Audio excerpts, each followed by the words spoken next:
Taste of the ڈربرولز، تحریر Thomas Hardy, مکمل novel اب اردو زبان میں۔ پارٹ 4۔ گھر کے قریب اسے مس مرسی چینٹ نظر آئی۔ یہ وہی لڑکی تھی جس سے اس کے والدین اس کی شادی کرنے کے خواہش مند تھے۔ اینجل کے بھائی اعلیٰ تعلیم حاصل کر چکے تھے اور باپ بھی مذہبی اصول و ضوابط پر عمل کرنے والا اعلیٰ شخصیت کا انسان تھا۔ ماں محبت کرنے والی، مگر گھر میں اینجل کو اجنبیت محسوس ہو رہی تھی۔ اس کے بھائی اسے کمتر خیال کر رہے تھے۔ ان کے نزدیک دیہاتی زندگی گزارنا بے وقوفی تھی، جبکہ اینجل کو ان کے کھانے اور طور طریقے سب مصنوعی لگ رہے تھے۔ اینجل نے باپ سے کہا کہ وہ اب اپنا فارم بنانا چاہتا ہے۔ باپ نے خرچہ اٹھانے کا یقین دلایا۔ اینجل نے کہا کہ فارم میں ایک لڑکی ہے جو بے حد نیک، معصوم اور شریف ہے۔ غریب تو ہے، مگر فارم کی سخت زندگی کے طور طریقے اسے معلوم ہیں اور میرے ساتھ ہر قسم کا کام کر سکتی ہے۔ ماں باپ اگرچہ اچھی جگہ شادی کرنا چاہتے تھے، مگر بیٹے کی بات یہ کہہ کر مان گئے کہ انہیں لڑکی سے ملوایا جائے۔ وہ خوش تھا کہ اس کے ماں باپ ٹیس سے شادی کے لیے تیار ہیں۔ ایک طرف تو ٹیس کے حسن کا جادو چل چکا تھا، دوسرے اسے یقین تھا کہ ٹیس پڑھی لکھی اور اعلیٰ خاندان کی لڑکیوں سے زیادہ پارسا، نیک اور سمجھدار ہے۔ خوشبوؤں میں بسی وادیوں سے ہوتا ہوا اینجل دوبارہ ڈیری فارم پہنچ گیا۔ وہاں ٹیس اپنے حسن کے ساتھ موجود تھی۔ وہ ٹیس سے پوچھنا چاہتا تھا کہ کیا تم مجھ سے شادی کرو گی، مگر بات نہ کر سکا۔ ٹیس بھی اسے دیکھ کر خوش تھی۔ آخر اینجل نے کہہ ہی دیا کہ ٹیس، میں تم سے شادی کرنا چاہتا ہوں۔ ٹیس سخت پریشان لگ رہی تھی اور اس نے جواب دیا کہ نہیں، میں تم سے شادی نہیں کر سکتی۔ اگرچہ میں تم سے محبت کرتی ہوں، میں نے کسی دوسرے سے شادی کا وعدہ بھی نہیں کیا، مگر پھر بھی میں شادی نہیں کر سکتی۔ اینجل نے کہا کہ میں پھر آؤں گا اور وہاں سے چلا گیا، جبکہ ٹیس رو رہی تھی۔ اینجل سمجھ رہا تھا کہ شاید ٹیس اپنی معصومیت اور حیا کی وجہ سے بار بار انکار کر رہی ہے اور جلد ہی اس کی نا ہاں میں تبدیل ہو جائے گی۔ ٹیس نے بالکل صاف بتا دیا کہ وہ ایک غریب دیہاتی لڑکی ہے اور اس کے قابل نہیں، لہٰذا شادی کے لیے اصرار نہ کیا جائے۔ اس نے یہ بات تو کہہ دی، مگر جو اس کے دل پر گزری صرف وہی جانتی تھی، اور بعد میں بہت زیادہ روتی رہی۔ دل کہتا تھا کہ شادی کے لیے ہاں کہہ دو، مگر اینجل جیسے اچھے انسان کو دھوکہ دینے کا وہ تصور بھی نہیں کر سکتی تھی۔ زندگی اسے عجیب موڑ پر لے آئی تھی۔ ایک دن ڈیری فارم کے مالک نے بتایا کہ ایک شخص نے ایک بڑی عمر کی عورت سے اس کی جائیداد کی وجہ سے شادی کر لی، مگر بعد میں پتہ چلا کہ وہ عورت تو غریب ہو چکی ہے۔ سب نے کہا کہ عورت کو پہلے بتا دینا چاہیے تھا کہ اس کے پاس دولت ختم ہو چکی ہے۔ ٹیس یہ باتیں سن کر سخت پریشان ہوئی۔ اینجل نے ایک مرتبہ پھر ٹیس سے کہا کہ وہ شادی کے لیے ہاں کہے، ورنہ وہ ہمیشہ کے لیے وہاں سے چلا جائے گا۔ ٹیس اور اینجل ایک ساتھ ڈیری کا سامان لے کر شہر گئے، جہاں ٹیس نے اینجل کو اپنے ماضی کے بارے میں بتانے کی کوشش کی۔ اس نے اپنے ڈربرولز خاندان سے تعلق کے بارے میں تو بتا دیا، مگر ایلک اور اس سے وابستہ ماضی کے بارے میں بتانے کی ہمت نہ کر سکی۔ اینجل کے اصرار پر ٹیس نے اسے پیار کر کے اپنی محبت کا یقین دلایا اور کہا کہ وہ والدہ کو خط لکھ کر اس بارے میں بات کرے گی۔ اس نے ماں کو خط لکھا اور اس سے رائے طلب کی۔ جواب میں ماں نے شادی پر خوشی کا اظہار کیا، مگر ساتھ ہی لکھا کہ خبردار، اپنے نئے شوہر کو اپنے ماضی کی تلخ باتوں کے متعلق بالکل مت بتانا۔ ماں نے یہ مشورہ کیوں دیا، یہ بات تو ٹیس کی سمجھ میں نہ آئی، مگر اینجل کی خوشی اس میں ہے کہ اسے ماضی کا علم نہ ہو۔ ٹیس بھی خاموش ہو گئی۔ اینجل اس کے لیے ایک مکمل انسان تھا، عقل مند، شریف اور روح کی گہرائی تک اثر رکھنے والا۔ وہ ڈیری فارم پر ایک دوسرے کے ساتھ رہتے اور خوشی محسوس کرتے۔ آخر ٹیس نے اس شرط پر شادی کے لیے ہاں کر دی کہ اسے تمام تر کمزوریوں اور غلطیوں کے ساتھ محبت کی جائے۔ اینجل نے اصل بات کو نہ جانتے ہوئے ہاں کہہ دی۔ ڈیری فارم میں سب لوگوں کو اس بارے میں بتا دیا گیا۔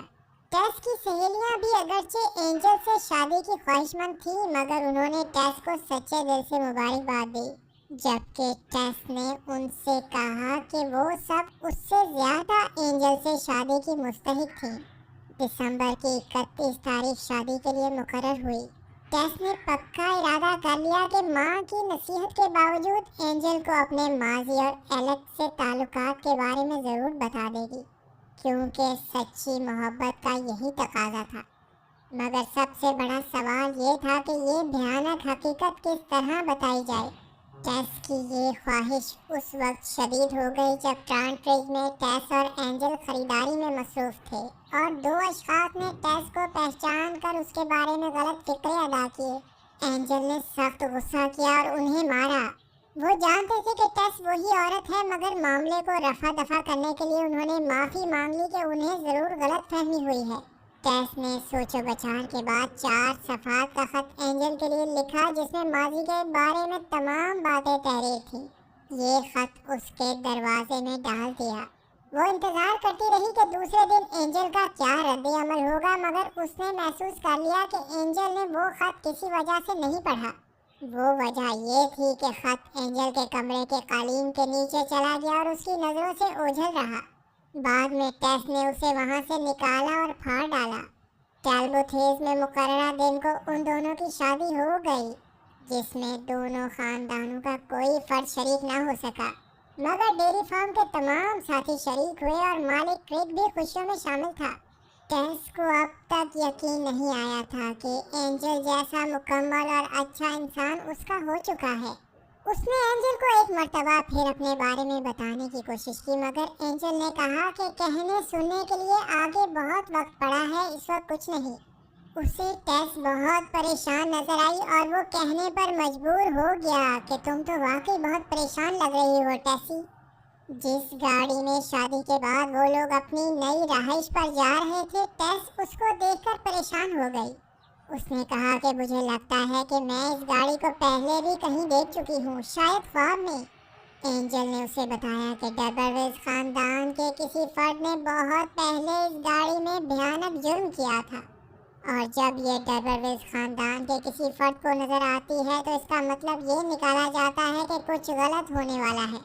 टेस के जहन में अपने माजी की वजह से तूफान आया हुआ था। उनकी रवानगी के वक्त मुर्ख की बेवकी बांग ने सब लोगों को परेशान कर दिया, क्योंकि ये कोई अच्छा शगुन ना था। टेस को तोहफे के तौर पर एंजल के वालिदैन ने बहुत कीमती जेवरात भिजवाए, जो कि उसकी दादी ने दुल्हन के लिए रखे थे। टेस सोच रही थी कि वो एंजल की बीवी है या एलेक की। क्या वो हकीकत में मिसेज एंजल क्लेयर कहलाने के काबिल है? टेस और एंजल डेयरी फार्म को छोड़कर अपने नए घर में जा रहे थे। उसी वक्त टेस को अपनी तीनों सहेलियां परेशान नजर आईं, एंजल की जुदाई की वजह से कमज़ोर, उदास और गमगीन। उनकी परेशानी में टेस अपनी परेशानी भूल गई। वो दोनों अपनी नई रहाइश पर पहुंच गए, जो पुराने ज़माने में डबरवेज इस्तेमाल करते थे। यहाँ दो औरतों की दहशत ज़दा करने वाली 200 साल पुरानी तस्वीर लगी हुई थी, जिनका ताल्लुक भी डबरवेज खानदान से था। वो दोनों इन खौफज़दा कर देने वाली तस्वीरों की वजह से दूसरे कमरे में शिफ्ट हो गए। बाहर आंधी आ रही थी, बारिश हो रही थी। वो मोमबत्ती की रोशनी में बैठे थे। एंजल खुश था, मगर टेस को परेशान देखकर पूछने पर मजबूर हो गया कि क्या उसकी सेहत खराब है। एंजल ने टेस से कहा कि वो अपनी खामियों का इकरार करना चाहता है। अगरचे वो नेकी और मासूमियत को पसंद करता है, मगर लंदन में रहाइश के दौरान उसके एक औरत से बहुत गलत ताल्लुकात कायम रहे। उसने टेस से पूछा कि क्या तुम मुझे माफ़ कर दोगी? टेस ने इत्मीनान महसूस किया कि अब वो भी उससे अपने माजी के बारे में बता सकेगी। उसने एंजल को माफ़ कर दिया। टेस ने कहा कि वो भी कुछ बताना चाहती है। एक शख्स ने मुझसे जबरदस्ती की। टेस के ये अल्फाज सुनकर एंजल का रवैया बिल्कुल बदल चुका था। वो महसूस कर रहा था कि जिस पाकीज़ा और मासूम टेस को वो जानता था, वो उसके सामने नहीं बल्कि एक दूसरी औरत मौजूद है। उसने कहा कि तुम वो नहीं जिससे मैंने मोहब्बत की। टेस ने कहा कि मैं तुमसे मोहब्बत करती हूँ, तुम मुझे कत्ल कर सकते हो या फिर नौकर बनाकर रख सकते हो, मगर एंजल का जवाब था कि ये सब चीजें तुम्हारी पाकीज़गी और मासूमियत तो वापस नहीं ला सकती। अगले कई रोज टेस और एंजल कोई हल ना निकाल सके क्योंकि एंजल अपने आप को संभाल ना सका था और टेस को पुरानी टेस तस्लीम करने से इनकार कर रहा था। तलाक मुमकिन ना थी, चुनाचे उन दोनों ने अलहदा रहने का फैसला किया।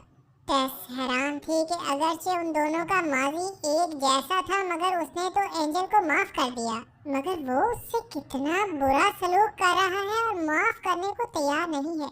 एंजल को ज़हनी तनाव के दौरान नींद में चलने की आदत थी। एक रोज रात को वो इसी हालत में टेस के कमरे में आया। वो नींद की हालत में चल रहा था और टेस को मरा हुआ ख्याल कर रहा था। उसने टेस को बाजुओं में उठाया और घर से बाहर एहतियात से ले गया। दूर जाकर उसे इस तरह लिटा दिया जैसे दफन कर दिया हो। टेस ये सब कुछ देख रही थी और चाहती भी यही थी कि अगर इस वक्त उसे एंजल कत्ल कर दे और वो उसके हाथों मर जाए तो वो ये मौत कबूल कर लेगी। इसी हालत में एंजल ने टेस के होंठों पर बोसा लिया और उसे प्यार किया। फिर वो टेस के करीब खुद भी लेटकर सो गया। सख्त सर्दी की वजह से टेस उसे सोने की हालत में ही उठाकर घर ले आई मगर एंजल को सुबह होने पर रात की कोई बात याद ना थी। दोनों ने जुदा होने का फैसला कर लिया। एंजल ने टेस को काफ़ी रकम दी और कहा कि किसी चीज़ की ज़रूरत हो तो उसके ख़ानदान के तवस्सुत से उसे ख़त लिख दे। उन दोनों के हालात का किसी को इल्म ना था। टेस वापस अपने घर आ गई। माँ ने उसके हालात पर अफसोस का इजहार किया और गुस्सा भी कि टेस ने अपने शोहर को अपने माजी के बारे में क्यों बताया। बाप भी सख्त परेशान था कि शादी सिर्फ 3 दिन बाद कैसे ख़त्म हो सकती है। टेस ने एंजल से मिली हुई रकम का आधा हिस्सा 25 पाउंड माँ के हवाले किया और चंद दिन वहाँ रहने के बाद किसी और जगह नौकरी का सोच लिया। उसे एंजल का ख़त मिला जिसमें उसने लिखा कि वो फार्म बनाने की तैयारी कर रहा है। उसने अपने घर वालों से कहा कि वो फार्म ब्राज़ील में बनाएगा। ब्राज़ील जाने से पहले वो वापस उस मकान में आया जहाँ टेस के साथ उसने चंद दिन बसर किए थे। टेस की सहेली इस भी टेस से मिलने वहाँ पर आई थी। एंजल ने उससे पूछा कि क्या वो उसके साथ ब्राज़ील चलेगी। उसने जवाब दिया कि हाँ, मैं तुमसे मोहब्बत करती हूँ और तुम्हारे साथ ब्राज़ील भी चलूँगी, मगर मैं तुमसे टेस से ज़्यादा मोहब्बत नहीं कर सकती क्योंकि वो तुम्हारे लिए अपनी जान भी दे सकती है। ये सुनकर एंजल के दिल में टेस के लिए हमदर्दी पैदा हुई और वो इसके बगैर ही ब्राज़ील रवाना हो गया। उसने टेस को मज़ीद $30 की रकम भी भेजी। टेस ने कुछ रकम अपनी माँ को भिजवा दी और कुछ अपनी बेरोज़गारी के दिनों में खर्च की और फिर मैरियन के साथ एक दूसरे फार्म पर नौकरी शुरू कर दी। उस फार्म के हालात अच्छे नहीं थे। काम बहुत दुश्वार और सख्त था मगर टेस के पास कोई दूसरा रास्ता मौजूद ना था। एंजल से वो मदद मांगने और अपने ख़राब हालात बताने के लिए तैयार नहीं थी जिसकी वजह उसकी इज्जत नफ्स और खुददारी थी। दूसरी तरफ एंजल ब्राज़ील पहुंच तो गया मगर वहां पर हालात और मौसम बेहद ख़राब थे। एंजल को टेस की भी सख्त ज़हनी परेशानी थी। इन हालात ने उसे सख्त बुखार ने अपनी गिरफ्त में ले लिया और अब वो गैर मुल्क में अजनबी लोगों के दरमियान टेस ऑफ द डर्बरविल्स का अगला हिस्सा पढ़ने के लिए एंजॉय नॉवेल्स वर्ल्ड को अभी सब्सक्राइब करें।